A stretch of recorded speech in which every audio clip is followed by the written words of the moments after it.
ওরা ফুটবল খেলতেছে, ওই যে ওরা ফুটবল খেলতেছে। টানলো কেন?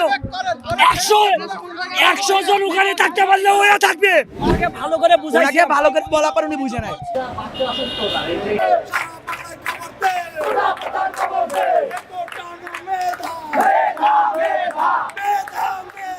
শাহবাগের মোড়ে আন্দোলন করে বেশিরভাগ ওইদিকে। এটা কোন জায়গা বুঝি না। বাস্তব ইন্টারকন্টিনেন্টাল হোটেলের সামনে মুড়ি কেন?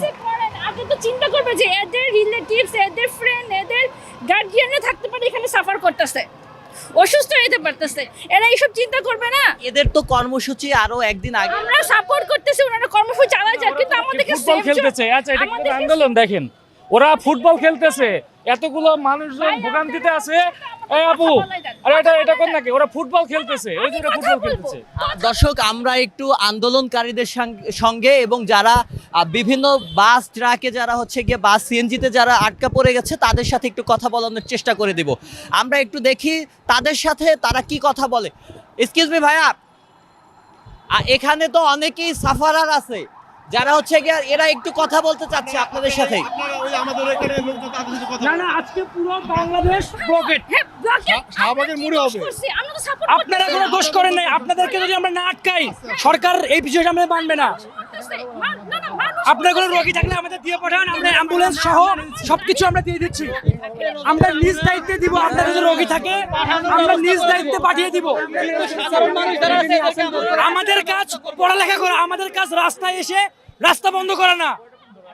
সরকার যতদিন পর্যন্ত আমাদের এই আন্দোলন না মানবে আমরা বাংলা ব্লকট করব। সকাল থেকে সন্ধ্যা পর্যন্ত বাংলা ব্লকট হবে যদি আমাদের দাবি না মানে। রোগী থাকলে আপনারা নিয়ে আসেন, আমরা নিজ দায়িত্বে বের করে দিব। আমরা আন্দোলন করতেছেন, ঠিক আছে, আমরা এটা মানলাম। হ্যাঁ, তাহলে এখন আপনারা একটা কাজ করেন, আমরা যারা আসছি আমাদেরকে ব্যাকে যাওয়ার ব্যবস্থা করে দেন। আপনারা যদি নির্দ্বিধায় আসেন তাহলে আমাদের আন্দোলন তো সফল হলো না। এখন জন্ম সনদ দিয়ে খোলো বিকাশ স্টুডেন্ট অ্যাকাউন্ট। নিজের বিকাশ নিজে কর। পেশেন্ট থাকলে যাক, এখান থেকে চলবে না, একটা গাড়ি যাবে না।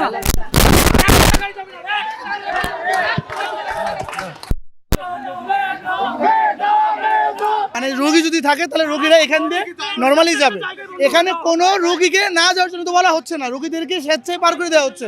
কোনো অ্যাম্বুলেন্স, কোনো সিএনজি থাকলেও তাদেরকে পার করা হচ্ছে। এক্ষেত্রে তো উনি এই কথা বলতেই পারে না যে রোগী আছে।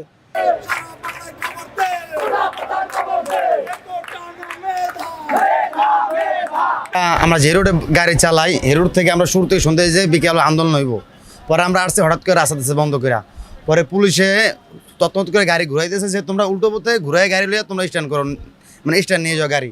পরে আমরা উল্টো পথে গাড়ি ঘুরাইতে পারি না। পরে আমাদের গাড়ি এদিক দিয়ে পাঠাইছে। পাঠানোর পরে বলতেছে তোমরা এদিক দিয়ে যাও, এই রোড তোমরা ক্লিয়ার পাবা। পরে আইসা দেখি এই জায়গায় কি রোড ব্লক করে দিছে। উনি গাড়ি টানলো কেন? 100 জন ওখানে থাকতে পারলে ওরা থাকবে। 100 জন থাকতে পারলে ওরা থাকবে। ও টানলো কেন গাড়িটা?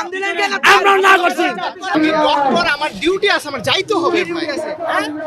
হসপিটালে ডিউটি আছে, ডক্টর কই ডিউটি করবে? আমার দিকটা তো মানবিক বিবেচনা করে। ঠিক আছে, আজকের যে প্রোগ্রাম ছিল এটা কি আপনারা জানতেন কি না এই ব্যাপারে আমার কোনো কিছু জানা নাই। যদি থাকতো তাইলে আমরা হচ্ছে রাস্তা অন্যটা এড়ায় চলে আসতাম। ঠিক আছে, ওনারা আন্দোলন করতেছে, যৌক্তিক অযৌক্তিক সেটা পরে। আমি একজন ডক্টর, আমাকে তো অন্তত যেতে দেওয়া উচিত। এতটুকু মানে লিবার্টি ওনারা দিচ্ছে না। আমি ডক্টর, আমি ফ্রন্ট লাইনে কাজ করি, আমার একটা হসপিটালে যেতে হবে, হসপিটালের ডিউটির ব্যাপার আছে, সেখানে ওনারা আমাকে যেতে দিচ্ছে না। উনি হুট করে প্রায় 60 স্পিড দিয়ে উনি ট্রেনে চলে ওনাকে হচ্ছে আধা ঘন্টা ধরে ওনাকে বুঝাচ্ছি যে আমরা এখানে শান্তিপূর্ণ অবরোধে আছি, আপনি গাড়িটা বের করেন না। বুঝানোর পরে উনি ওনার ডাক্তারি কার্ড দেখালেন। আমি বলি আপনি কি ইমার্জেন্সি ডিউটিতে যাবেন?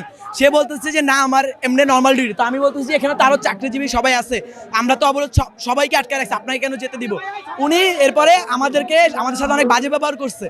এর 2 মিনিট পরে উনি হুট করে আমাদের স্টুডেন্টের অবরোধের মাঝে সবাই বসা, উনি এখানে হুট করে টান দিছে গাড়িটা। ওনাকে ভালো করে বুঝাইছে, ভালো করে বলার পর উনি বুঝে নাই। না, উনি জরুরি বলে নাই। দেখেন এরকম তো অনেক আছে। ঠিক আছে, অবরোধে আমরা সবাইকে আটকায় রাখছি, চাকরিজীবী আছি, আমরা এমার্জেন্সি অ্যাম্বুলেন্স, এমার্জেন্সি রোগী, বাচ্চা যেগুলো ছিল সব ছেড়ে দিতেছি আমরা।